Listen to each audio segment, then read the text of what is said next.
हमारे विभिन्न ज्ञानवर्धक कार्यक्रम देखने के लिए आप हमें अभी सब्सक्राइब करें, बेल आइकन को प्रेस करें ताकि आप देख सकें हमारा कार्यक्रम सबसे पहले। और अधिक जानकारी के लिए फेसबुक पेज को लाइक करना न भूलें। जय माँ इंद्राक्षी। इंद्राक्षी धाम में दर्शकों आप सभी का हम हार्दिक स्वागत करते हैं। आज के दिन जिन जातकों का जन्म दिवस है, मैरिज एनिवर्सरी है, उन सभी को हमारी तरफ से बहुत बहुत शुभकामनाएं। आज हम भाग्य भाव की बात करेंगे, भाग्य की बात करेंगे। भाग्य यदि व्यक्ति का बलवान है तो ये मान के चलिएगा अनेकों प्रकार के सुख संसाधन उसे प्राप्त हो जाते हैं। और यदि भाग्य बलवान नहीं है तो कई बार हमारे पास पैसा भी है, सब कुछ है, लेकिन उसके बाद भी जीवन में वो आनंद नहीं आता। इसलिए जन्म पत्रिका का भाग्य भाव बलवान होना चाहिए। कैसे, आपको ज़रूर समझ में आएगा। कुछ बातें हम आपसे अभी करने वाले हैं।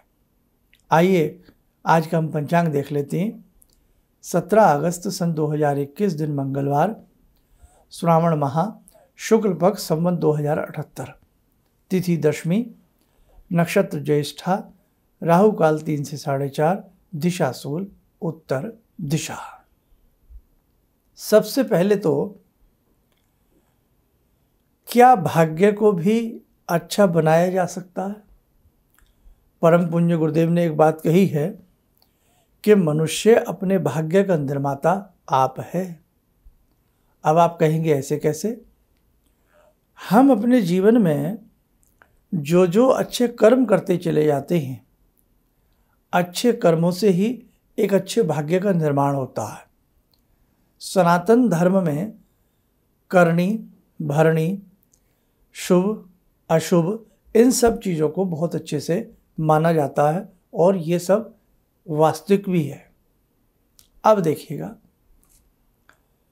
हम जैसे कर्म करते हैं हमें वैसा फल मिलता है। श्रीमद् भागवत गीता में लिखा है ना कि हमने जैसा कर्म किया है हमें वैसा फल मिलेगा ही मिलेगा। इसीलिए हमारे कर्मों से ही हमारा भाग्य बनता है।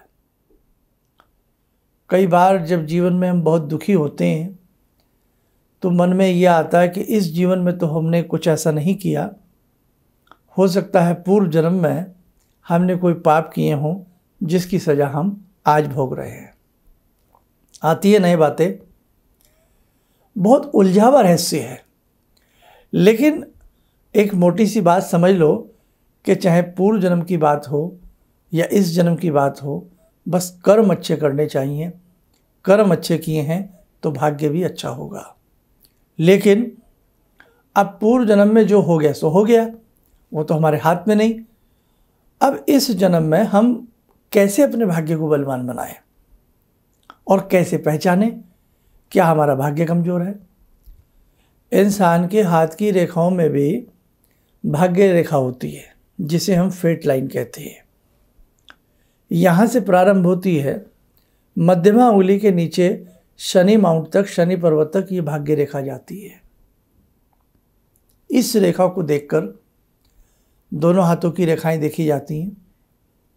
इस रेखा को देखकर जो पामिष्ट होते हैं वो बहुत अच्छे से अंदाज़ा निकाल लेते हैं, गणित लगा लेते हैं आपके जीवन का भाग्य कैसा रहेगा। लेकिन हाथ देखना थोड़ा कठिन होता है, जन्म पत्रिका थोड़ी आसान होती है। और मोटी भाषा में कहें तो आसान कुछ भी नहीं है और भारी भी कुछ नहीं है। जन्म पत्रिका भी हर आदमी के बस की नहीं है, लेकिन कुछ चीज़ें ऐसी हैं जो समझ में शीघ्र आ जाती हैं। आइए अब हम जन्म पत्रिका में 12 भाव होते हैं, 12 खाने होते हैं। जन्म पत्रिका का नवा भाव, नवम भाव, 9th हाउस भाग्य भाव कहलाता है। दिखाते हैं, ये देखिए, ये जन्म पत्रिका आपके सामने है। इस जन्म पत्रिका में नवम भाव देखिए, ये 9वां घर होता है। अभी हम एक एरो और लगाते हैं, दिखाते हैं आपको। ये प्रथम हाउस है जहाँ 1 नंबर लिखा है। यहाँ से गिनते हुए हम 9 नंबर तक पहुँचते हैं। हालांकि हमारे अंक तो पूरे 12 होते हैं, लेकिन प्रथम भाव हमने सारी बातें पहले भी बता रखी हैं। प्रथम भाव लगन होता है, बाकी के भाव अलग अलग नाम से होते हैं। और जो ये नवम भाव है जहाँ आप एरो देख रहे हैं, ये भाग्य स्थान होता है। अब यहाँ भाग्य स्थान में कोई भी अंक आ सकता है, जरूरी नहीं कि 9 नंबर आए, 5 भी आ सकता है, 4 भी आ सकता है, 2 भी आ सकता है, 12 भी आ सकता है। ओके, यहाँ कोई भी अंक आ सकता है। इस भाव में जो भी अंक आएगा वही इस भाग्य भाव का कारक ग्रह होगा। मोटी सी आपके लिए समझा रहा हूँ, बाकी बहुत बारीक बारीक चीज़ें हैं। 3 नंबर यहाँ आता है भाई देवे, 3 नंबर यहाँ पर आ गया 9वें भाव में। तो 3 नंबर की स्वामी कौन हो, 3 नंबर की राशि कौन सी होती है? ऐसे समझ लो आप, मिथुन राशि होती है। स्वामी कौन है उसके? बुध। तो इस कुंडली में टटोलना पड़ेगा कि बुध की स्थिति कैसी है। जी हाँ, यही गणित है कि बुध की स्थिति कुंडली में कैसी है, यानी कि भाग्य भाव के स्वामी की स्थिति जन्म पत्रिका में किस प्रकार की है। एक उदाहरण और समझो। इसी भाग्य भाव में यदि ग्रह मित्र राशि के ना हो, शत्रु राशि के बैठ जाएं, या चंद्र ग्रहण लग जाए, कैसे? देखो हमने चंद्रमा भी वहाँ लिखा है, चंद्रमा के साथ क्या लिख दिया? राहु। इसी भाग्य भाव में चंद्र ग्रहण लग गया और क्या नंबर लिख दिया हमने यहाँ? 4 नंबर लिख दिया। 4 नंबर के स्वामी कौन होते हैं? समझना मेरी बात को, देखो भाई बोर मत होइए, थोड़ा समझिए आप। 4 नंबर के स्वामी कौन होते हैं? 4 नंबर के स्वामी है चंद्रमा, यानी कि चंद्रमा अपने ही घर में बैठे हैं भाग्य भाव में, लेकिन उनके साथ कौन बैठ गए? राहु। क्या हो गया? चंद्र ग्रहण दोष। भाग्य भाव में ग्रहण लग गया। समझ में आया कुछ? अब मैं कुंडली की जरूरत नहीं है, अब हम आपसे बातें करते हैं। भाग्य भाव में ग्रहण लग गया, कैसे कैसे तो ये बच्चा पढ़ेगा, कैसे कैसे ये मुश्किल से अपने जीवन को आसान बनाएगा। बहुत दिक्कतें इसके स्थान में, इसके जीवन में आएंगी। माता पिता अपने हिसाब से इसको पालेंगे, लालन करेंगे, पढ़ाएंगे, सारी चीज़ें करेंगे, लेकिन कहीं ना कहीं भाग्य कमज़ोर रहेगा। कह नहीं देते कि सब कुछ अच्छे से है, सब कुछ अच्छा है, सब कुछ अच्छा है, लेकिन भाई मेरा भाग्य अच्छा नहीं है, मेरा भाग्य अच्छा नहीं है। यही चीज़ जो मैं कर रहा हूँ, यही चीज़ दूसरा कर रहा है, उसको मुकुट मिल जाता है, उसकी ताजपोशी हो जाती है, मेरी होती नहीं है। मेरे अच्छे काम में भी बुराई निकल जाती है। उतनी मेहनत आप कर रहे हो, उतनी मेहनत मैं कर रहा हूँ, मेरी दुकान पे माल अच्छा है, मेरा बिकता नहीं, तुम्हारा बेकार भी बिक जाता है। ये भाग्य भाव की कसौटी है।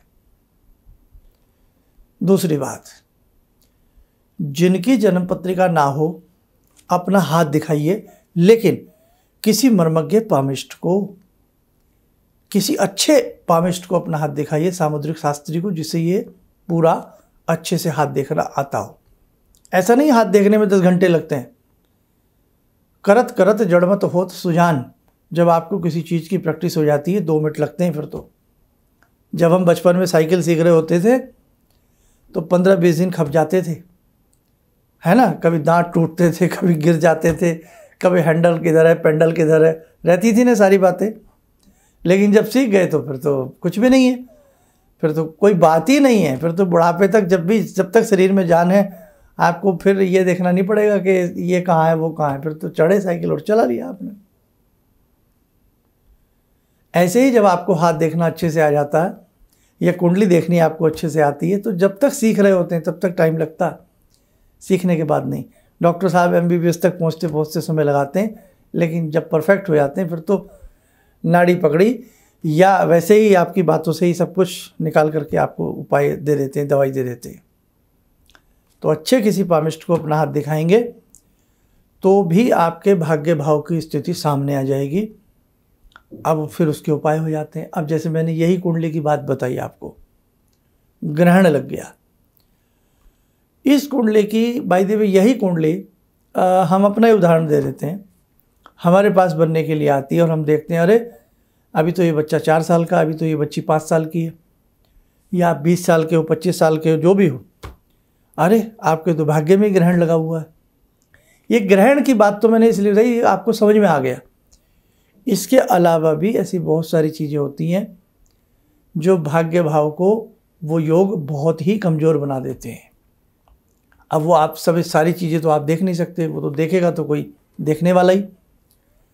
कुंडली बनने आई, हमने देखा अरे ये तो उसकी भाग्य भाव में कमी है, तो जन्म से ही फिर उसके चंद्रमा के उपाय, राहु के अपने हिसाब से उपाय, और बहुत सारी चीज़ें उनको मंत्र वगैरह बता दिए जाते हैं, ताकि भाई जब तक बच्चे का समय अच्छा आए तब तक वो अपने जीवन को मजबूत बना ले। यही कारण है कुछ पूजाएं भी बताई जाती हैं कि भाई आप इस बच्चे के लिए चंद्र शांति कराएं, राहु के बीज मंत्र का जाप कराएं, तो वो टाइमली समय पर वो चीज़ें करा लेनी चाहिए।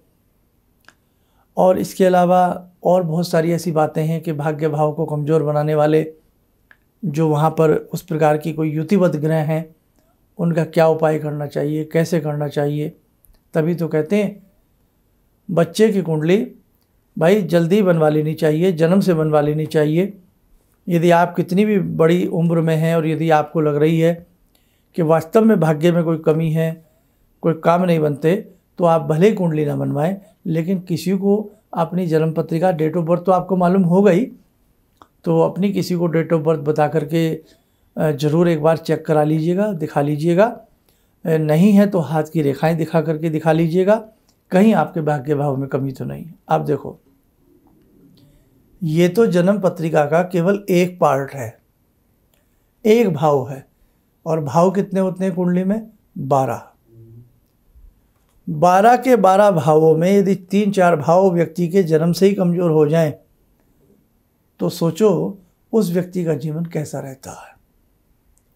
अब आप यहाँ ये मत कहना कि यूएसए वालों के साथ क्या ऐसा नहीं होता, लद्दाख वालों के साथ क्या ऐसा नहीं होता, जापानीज़ के साथ, सबके साथ होता है। भाग्य सबका है, और ये विद्या किसी विशेष वर्ग के लिए नहीं है। ज्योतिष विद्या, इससे कोई भी व्यक्ति लाभ उठा सकता है। ये लाभ के लिए है, जीवन को आसान बनाने के लिए है। किसी को इससे लाभ उठाना है तो उठा सकता है, और नहीं उठाना है तो कोई बात नहीं है। ये विद्या इसलिए नहीं बनी है कि केवल ये हिंदुओं के लिए है। ये है एक गणित, एक तरीका अपने जीवन को सुधारने का। बस हमारे ऋषियों ने एक बहुत अच्छी विद्या ये बनाई है। तो आज बस मुझे आपको यही समझाना था कि भाग्य भाव बलवान होना चाहिए। अब कैसे होना चाहिए भाई, वो तो कोई ज्योतिषाचार्य ही बताएंगे भाई क्या इसके भाग्य भाव में कमजोरी है, क्या इसको उपाय करना है, कौन सा मंत्र पढ़ना है, कौन सा रतन नहीं पढ़ना। अब ऐसी स्थिति में जो मैंने अभी बात बताई, आपने गोमेद पहन लिया तो पहले ही राहु ने चंद्र को ग्रसित कर लिया है, ग्रहण भाव बना दिया है, ग्रहण युति स्थिति, ग्रहण की स्थिति उत्पन्न हो गई है। गोमेद पहनते ही ये व्यक्ति और डंप हो जाएगा, बेकार हो जाएगा बिल्कुल। इसलिए रतन जल्दी से ऐसे मत पहना करो, पहनो, हम मना नहीं करते, लेकिन पूरा उसका गणित करके, पूरा अच्छा सा कैलकुलेशन करके तब रतन धारण करने चाहिए। बहुत लोगों को बड़ा शौक़ होता है, नाना भांति के रतन पहन लेते हैं। तो हम आपको इतना ही समझाएंगे, कई बार आपको पता नहीं होता है, शनै शनै धीरे धीरे वो रतन आपको बहुत बड़ा नुकसान भी कर रहे होते हैं। आइए, साधकों समय हो चला आज की ध्यान साधना का। आज की ध्यान साधना में जुड़ते हैं हम बाबा हनुमान जी से। ओम अतुलित बलधामं हेमशैलावदेयं धनुजवन कृशानु ज्ञानिनामग्रगण्यं सकलगुणनिधानं वानराणामधीशं रघुपतिप्रियभक्तं वातजातं नमामि। मनोजवं मारुततुल्यवेगं जितेन्द्रियं बुद्धिमतां वरिष्ठं वातात्मजं वानरयूथमुख्यं श्रीरामदूतं शरणं प्रपद्ये। श्रीरामदूतं शरणं प्रपद्ये। रामाय रामभद्राय रामचंद्राय वेदसे श्रीरघुनाथनाथाय सीताया पतये नमः।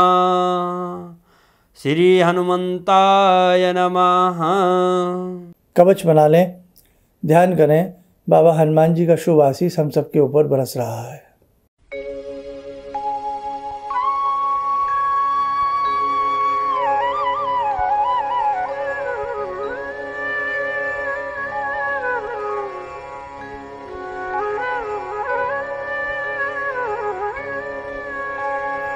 ओम बोलते हुए नेत्र खोलें, सामान्य हो जाए। साधकों एक संदेश, जिन जिन साधकों की वैदिक जन्म पत्रिकाएं संस्थान में बनने के लिए आई हुई हैं, बहुत कम लोग रह गए हैं जिनकी बची हैं, बाकी बहुत लोगों की भेज चुके हैं, शायद कुछ की रास्ते में होंगी, मिल जाएंगी। सावन के महीने के जो रुद्राक्ष हैं, तो हम चाह रहे हैं कि उन्हें अभी और अच्छे से उनकी जो भी हम लोग करते हैं, हमारी विधि होती है, जिनको मिल गए हैं अच्छी बात है, जिनको नहीं मिले हैं थोड़ा धैर्य रखें, सबको हम देंगे, जैसे भी जो भी आपकी बात हुई है हमसे। और जिनकी कॉल अपॉइंटमेंट है, इसमें थोड़ी कुछ लोगों की शिकायत है कि कॉल अपॉइंटमेंट की डेट बहुत लंबी जा रही है। जो आज अपॉइंटमेंट लेता है उसको करीब करीब 1.5-2 महीने का वेटिंग उसको करना पड़ता है। इसका भी कोई रास्ता निकाल रहे हैं। बस एक ही रास्ता है कि अपॉइंटमेंट के डेज़ हम लोग थोड़ा बढ़ा दें तो शायद आपकी डेट नीचे आ जाएंगी, लेकिन अभी थोड़ा सा आप पेशेंस बना करके रखें। आपका यही धैर्य हमारे मनोबल को बढ़ाता है। और चौथी बात, अब ये मैं सब बातें बाद में क्यों करता हूँ, क्योंकि भाई जो लोग हमसे जुड़े हैं उनको भी तो एक मैसेज मिल जाए ना, इसीलिए सामूहिक मैसेज मिल जाता है। अब दीक्षा के लिए बात, दीक्षा के लिए जो बात है वो आपको कल भी कॉल हमारे यहाँ से आए होंगे, जिनको नहीं आए होंगे क्योंकि बहुत सारे आप लोग हैं, हज़ारों की संख्या में हैं, और 1-2 दिन वेट कर लीजिए, आप सबको कॉल आ जाएगी। फिर समझा देता हूँ, दीक्षा के क्षेत्र से वही लोग जुड़ें जो गुरु के मर्म को समझते हैं। आप कौतूहलवश या किसी भी कारणवश दीक्षा ना लें। दीक्षा तभी ली जाती है जब हम गुरु को दिल से मानते हैं और अच्छे से उनके प्रति समर्पण भावना हमारे अंदर होती है। आपको जब भी हमारे संस्थान से कॉल, जिन जिनको आ गया होगा उनसे तो बात हो गई होगी, जिनको और को कॉल आए, तो यदि आप गांव देहात में रहते हैं, उस प्रकार का मोबाइल यूज़ नहीं करते हैं, तो आप पता लगा जो डाक टिकट लिफाफा होता है, जवाबी लिफाफा भेज देना, या संस्थान में पूरी इंक्वायरी ले लेना फ़ोन करके। और जिनके पास जो अच्छे से उस प्रकार से मोबाइल यूज़ करते हैं, PDF फाइल वगैरह अच्छे से खोल लेते हैं, देख लेते हैं, कोई बहुत बड़ी चीज़ें नहीं है, लेकिन जिसको नहीं आती है तो फिर उनके लिए बड़ा हो जाता है। तो आप उसके लिए भी हमारे संस्थान में संपर्क, जो और लोग भी चाहते हैं दीक्षा के लिए, वो संपर्क कर सकते हैं। और जो पुराने लोग हैं, जिनके नाम लिखे हुए हैं, उन सब से बात धीरे धीरे सबसे हो रही है। आप स्वस्थ रहें, सुखी रहें। इन्हीं शुभकामनाओं के साथ हम अपनी वाणी को विराम देते हैं। जय माँ इंद्राक्षी। जहाँ तक मेरा व्यक्तिगत अनुभव रहा है, मैं फर्श पर पड़ा था, आज गुरुजी की कृपा से अर्श पर हूँ। गुरुजी ने एक मंत्र, जब पहली बार मिला था तो मैं ऐसी परिस्थिति में गिरा हुआ था कि मेरे को ये लगता था कि मैं जिधर भी जाऊँ, मेरे तरफ एक तरफ कुआं एक तरफ खाई वाली स्थिति मेरे साथ थी।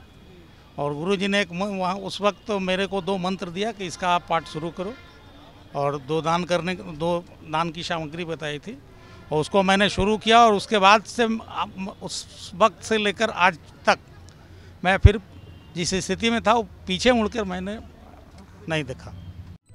किसी भी समस्या के समाधान के लिए मिले प्रसिद्ध हस्तरेखा एवं वास्तु विशेषज्ञ प्रोफेसर धर्मेंद्र शर्मा जी से। नोट: शिविर में भाग लेने हेतु एवं व्यक्तिगत रूप से मिलने के लिए कॉल करने का समय सुबह 10 बजे से शाम 6 बजे तक। हमारे विभिन्न ज्ञानवर्धक कार्यक्रम देखने के लिए आप हमें अभी सब्सक्राइब करें, बेल आइकन को प्रेस करें ताकि आप देख सकें हमारा कार्यक्रम सबसे पहले। और अधिक जानकारी के लिए फेसबुक पेज को लाइक करना न भूलें।